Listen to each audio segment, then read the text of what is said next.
اعوذ باللہ من الشیطان الرجیم بسم اللہ الرحمن الرحیم۔ آج بدھ کا دن خصوصی دعاؤں کی قبولیت کے لیے آج کا عمل پیش کیا جائے گا۔ اس عمل کے اندر بہت ساری کامیابیاں ممکن رہیں گی۔ سب سے جو بڑے فوائد اس عمل کے ہوں گے وہ یہ ہوں گے کہ آپ کو زیادہ سے زیادہ سرکار دو عالم صلی اللہ علیہ وآلہ وسلم کی محبت میں بہت زیادہ رجوع حاصل رہے گی۔ اس کے ساتھ ساتھ بہت زیادہ حد تک آپ کو اپنے اہل و عیال، کیونکہ بہت سارے ایسے افراد ہوتے ہیں ان کو اپنے گھر والے، اپنے رشتہ دار اچھے نہیں لگتے، اور خاص کر وہ باہر کے لوگوں کو پسند کرتے ہیں لیکن اپنوں کو وہ بہت نفرت کی نظر سے دیکھتے ہیں، ان کے حقوق کی خلاف ورزی کرتے ہیں، ان کے ساتھ نافرمانی سرکشی کا کام کرتے ہیں، جیسے اولاد اپنے والدین کو ناپسند کرتی ہے، والدین کی باتوں کو برا فیل کرتی ہے۔ اس طرح کے مختلف معاملات میاں بیوی کے درمیان جو اختلافات ہوتے ہیں، ان سب کے خاتمے کے لیے یہ کلام آج مفید رہے گا۔ تمام افراد کو طریقہ کلام بتایا جائے گا جس کے اندر آپ بہت زیادہ اپنے رب کی محبت اور چاہت کو اپناتے ہوئے یہ کلام شروع کریں گے۔ پہلی جو چیز ہے، آج کی جو اس عمل ہے، اس کا جو عنوان ہے وہ ہے غائبانہ اللہ کی رحمت کا حصول۔ سب سے پہلی چیز کہ غائبانہ رحمت انسان کو حاصل ہوگی کیسے؟ کیونکہ ہم نے قرآن کریم کے اندر پڑھا کہ اللہ کریم اپنے غیب سے مدد فرمایا کرتا ہے، جیسے کہ آپ نے مختلف انبیاء کے قصہ جات سنے، آپ کو معلوم ہے کہ کس طریقے سے اللہ کریم نے اپنے اوپر کامل یقین رکھنے والوں کو مدد عطا کی۔ اب جہاں تک یہ بات بتائی جائے گی کہ کلام کس طریقے سے غائبانہ مدد آپ کو پہنچا سکتا ہے، سب سے پہلی چیز ہم یہی دیکھیں گے کہ غائبانہ مدد کس کو کہتے ہیں۔ غائبانہ مدد کا جو اصل مطلب ہوتا ہے وہ ہوتا ہے اللہ پاک کی رحمت اور اس کا احسان۔ اس کے اندر انسان کی محنت شمار کم ہوتی ہے اور اللہ کی رحمت اور اس کا فضل اور اس کا احسان زیادہ شامل کیا جاتا ہے۔ سب سے جو پہلی چیز ہوتی ہے کہ غائبانہ مدد انسان کو کیسے حاصل ہوتی ہے۔ غائبانہ مدد انسان کو ہمیشہ دو طریقوں سے حاصل ہوتی ہے۔ پہلا طریقہ اگر وہ پرہیزگار ہو، دوسرا طریقہ اگر وہ کامل ایمان والا ہو جس کے اندر اس کو اپنے رب کی بنائی کی ہر حد کا احترام کرنا آتا ہو۔ اور جو سب سے بڑی بات جو گنی جاتی ہے غائبانہ مدد کے اندر تو وہ ہوتی ہے ہمیشہ مخلوقات کی بھلائی کرنا۔ آپ نے بہت سارے اللہ کے نیک لوگ دیکھے ہوں گے جو بظاہر دیکھنے میں ایک ہوتے ہیں لیکن ان کے پیچھے ہزاروں دوستوں ساتھیوں کی قطاریں ہوتی ہیں جو کہ اہل ایمان بننے کی خواہش مند ہو رہے ہوتے ہیں اور بہت زیادہ اللہ کے نیک لوگوں کی عزت اور تعظیم کو بڑھ رہے ہوتے ہیں۔ ایسا کیوں ہوتا ہے؟ وہ اللہ پاک ان کو اپنی غائبانہ مدد عطا کرتا ہے اور ان کی عزت زمانے کی نظر میں اتنی بلند فرما دیتا ہے کہ لوگ خود بخود ان کی عزت کر رہے ہوتے ہیں۔ کیا وجہ ہوتی ہے؟ وجہ یہی ہوتی ہے کہ وہ لوگ اپنے رب کے دین کو ہر ایک دل کے اندر قائم کرتے ہیں اور ہر ایک دل کی جتنی بھی خرابیاں خامیاں ہوتی ہیں ان کو نکالتے ہیں اور ان کو صاف ستھرا کرتے ہیں تاکہ اللہ کریم کی محبت اور چاہت جس دل کے اندر ہو وہ ہر قسم کے عیب سے، فتنے سے، ہر قسم کی ناپاکی سے آزاد ہو، کسی قسم کا اس میں عیب دکھائی نہ دے، اور اللہ جو کہ ایک نور ہے وہ نور اس کے دل میں جذب ہو جائے اور اس کی وجہ سے کبھی بھی اس انسان کے اندر برائی، کوتاہی، نفرت، غرور، تکبر، گھمنڈ، لالچ، حرص، یہ سب چیزیں ختم ہو جائیں۔ اب یہاں تک تو بات سمجھا دی گئی کہ غائبانہ مدد اس چیز کو کہا جاتا ہے، لیکن اب اگلا کوشچن ہے کہ غائبانہ مدد حاصل کیسے ہوتی ہے۔ غائبانہ مدد انسان کو جب بھی حاصل ہوتی ہے وہ اللہ پاک کی رحمت اور اس کے کرم سے حاصل ہوتی ہے، جس میں دو ایسے فیکٹرز ہوتے ہیں جو کہ غائبانہ مدد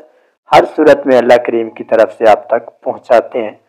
ان کے اندر بہت زیادہ اہم کردار ادا کرتے ہیں۔ پہلا جو سب سے زیادہ غائبانہ مدد کا اصول ہوتا ہے وہ ہوتا ہے ادب۔ ادب ایک ایسی سیڑھی ہے، علم کی ایک ایسی سیڑھی ہے، جس کے پاس یہ چیز موجود ہے اس کا علم بھی بہت کام والا ہے، اور اس کے علم سے معاشرہ سنبھلے گا بھی صحیح، اچھا بھی ہوگا، معاشرے کے اندر انقلاب بھی پیدا ہوگا، سب کچھ ہوگا۔ اور جس کے علم کے اندر ادب نہ ہوا تو وہ علم اس کے لیے باعث توق رہے گا، کیونکہ وہ علم اس کو جگہ جگہ پر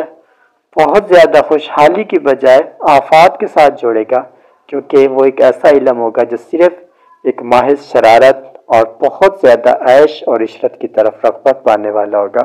جو علم ایسا ہوگا وہ علم کبھی بھی کسی شریف اور کمزور انسان کے لیے فائدہ مند ظاہر نہیں ہوگا، ہمیشہ ان کے لیے دردناک اور آفت زدہ ہوگا، اور اس کی وجہ سے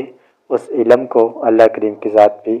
کسی قسم کی کوئی ویلیو نہیں دیتی، جس علم کے اندر اللہ پاک کا خوف، اللہ کی یاد، بڑوں کا ادب، بہت زیادہ اپنے اہل و عیال کی عزت اور تعظیم کا معاملہ نہ پایا جاتا ہو۔ اب یہاں تک تو بات سمجھا دی گئی، پہلی چیز بتائی گئی علم کے اندر ادب غائبانہ اللہ کی مدد اور اس کی حکمت کو لانے کا بہت بڑا ذریعہ ہوتا ہے۔ دوسری چیز آتی ہے بہت زیادہ سادگی ایک ایسا عمل ہے جو کہ اللہ کریم کی ذات کو بہت پسند ہے، کیونکہ سرکار دو عالم صلی اللہ علیہ وآلہ وسلم سادہ زندگی کو زیادہ پسند کرتے ہیں، اور آپ کی مہربانی اور احسانات کے عوض آج ہم اس کائنات کے اندر وقوع پذیر ہوئے ہیں، سب کچھ ہمیں اللہ کی طرف سے حاصل ہوا ہے۔ تو آپ سادگی کو بہت زیادہ پسند کرتے تھے، اور جب ان کی امت بھی سادگی کے اوپر اترے گی تو اللہ کا فضل اور اس کی رحمت بہت غالب آئے گی، کیونکہ جو انسان سادہ زندگی گزارنے کا خواہش مند ہوتا ہے وہ ہر قسم کے فتنے سے محفوظ ہو جاتا ہے،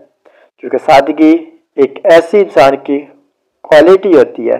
جس کے اندر انسان کے اندر غرور، تکبر، گھمنڈ، نفرت، حرص، لالچ، یہ سب چیزیں ختم ہو جاتی ہیں۔ یہ وہ چیزیں ہیں جو کہ گناہوں کو پیدا کرتی ہیں، اور جب یہ چیز آپ کے اندر پائی جائے گی تو ان ساری چیزوں کو یہ ختم کر دے گی۔ تیسری چیز آتی ہے انسان کا انصاف پسند اور ایماندار ہونا۔ انصاف پسندی اور ایمانداری ایک ایسا بہت قوی عمل ہے جس کے اندر بھی یہ چیز پائی جائے گی، بظاہر وہ ایک ہوگا لیکن کبھی وہ یہ نہیں سوچے گا کہ وہ ایک ہے، کیونکہ اللہ اس کے ایمان کو اتنی تقویت عطا فرماتا ہے، اس کے جسم کے اعضاء کو اتنی تقویت عطا فرماتا ہے کہ وہ کبھی بھی یہ نہیں سوچتا کہ وہ اکیلا ہے، کیونکہ اللہ کی رحمت اور اس کی کرم اس کے ساتھ جڑا ہوتا ہے۔ اور جس کے ساتھ اللہ کی رحمت اور اس کا کرم نہیں ہوتا، وہ انسان ہر وقت اچھا ہو کر بھی ڈر رہا ہوتا ہے کہ کوئی مجھے کچھ نہ کہے، اور وہ بہت زیادہ بزدل دکھائی دیتا ہے۔ اس کا جذبہ ایمانی اتنا کمزور ہوتا ہے کہ وہ انسان کبھی بھی کسی کے پاس سچا ہونے کے باوجود بھی کسی کے فتنے کے عوض خود کو جھوٹا ثابت کر دیتا ہے، اور یہ اللہ کو بہت زیادہ ناپسند آنے والی چیز ہے۔ آخر میں ایک چیز آتی ہے انسان کا بہت زیادہ اپنے رب کی محبت اور چاہت پہ مگن رہنا۔ ہم میں سے بہت سارے لوگ ایسے ہوتے ہیں جو کہ اپنے کاموں کی خاطر، اپنی دنیا داری کی ضروریات کی خاطر اپنے رب کی یاد کو چھوڑ جاتے ہیں۔ یاد کو چھوڑنے کا مطلب وہ نماز نہیں پڑھتے، وہ کسی غریب کے امیر کے درمیان فرق نہیں رکھتے، وہ بہت زیادہ یہ نہیں سمجھتے کہ ایک بندہ غریب ہے، کہ یتیم ہے، کوئی بیمار ہے، کوئی پریشان ہے، اس کو حوصلہ دیا جائے، اس کے لیے کچھ اچھا سوچا جائے، کچھ کیا جائے، بلکہ وہ اپنی دنیا میں اپنی زیب و زینت میں مگن رہتے ہیں۔ اس طرح کے جو لوگ ہوتے ہیں وہ بھی مشکلات کا سامنا کرتے ہیں، اور یہ چیز جس کے اندر نہیں ہوگی، جس کے اندر اپنے رب کی چاہت، اپنے رب کی طلب ہر چیز سے برتر ہوگی، وہی انسان سب سے زیادہ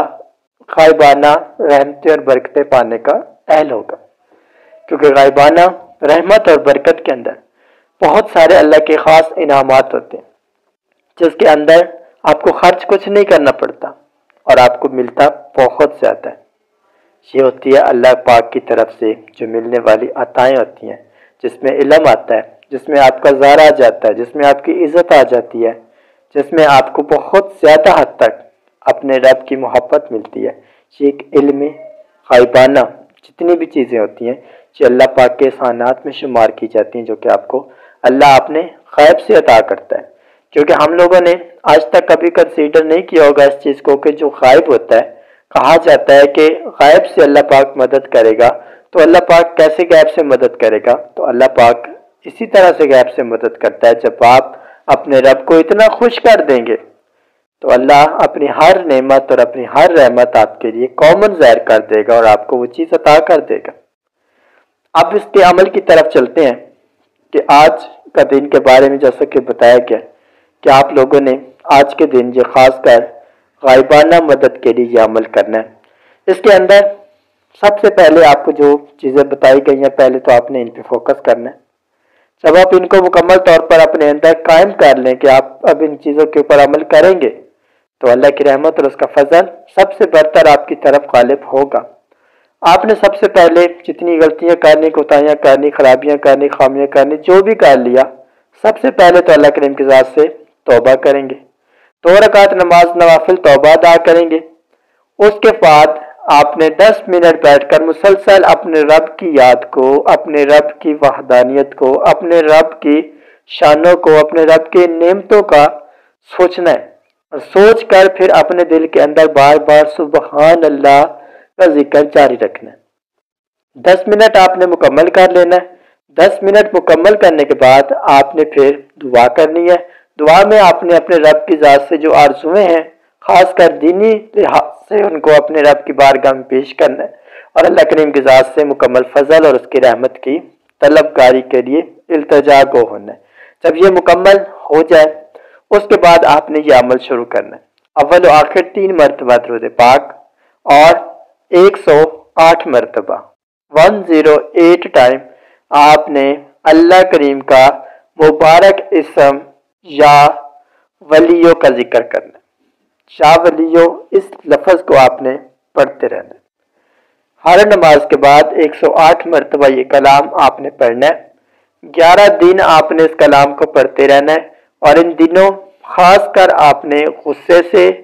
کسی قسم کی غیبت سے، چغل خوری سے، کسی قسم کی دنیاوی عیش و عشرت کے خیال سے، کسی کو دھوکہ دینے کا خیال، کچھ بھی ایسا اپنی زندگی سے نکال کر رکھنا ہے۔ کوئی بھی غلطی کرنے سے گریز کرنا ہے۔ عمل کو شروع کرنے سے پہلے کسی نہ کسی یتیم کی کچھ نہ کچھ مدد کر دینی اور اس سے دعا کروانی۔ جو آپ کے مقاصد ہیں، جو آپ جن مقاصد کے لیے یہ کلام پڑھیں گے، آپ نے ان کو اپنے دل میں رکھنا ہے اور اتنا خاموش اپنے آپ کو رکھنا ہے کہ کسی سے بھی کوئی آپ کے بارے میں برا خیال نہ رکھے، آپ کے بارے میں کچھ غلط نہ بولے، اور آپ کو سب کی دعا حاصل ہوتی رہے۔ یہ کلام 11 دن کا ہے، اور اس کے دوران کوشش کریں گے آپ اللہ کا ذکر کریں چلتے پھرتے، اور یہ نمازوں کے بعد پڑھیں۔ جزاک اللہ۔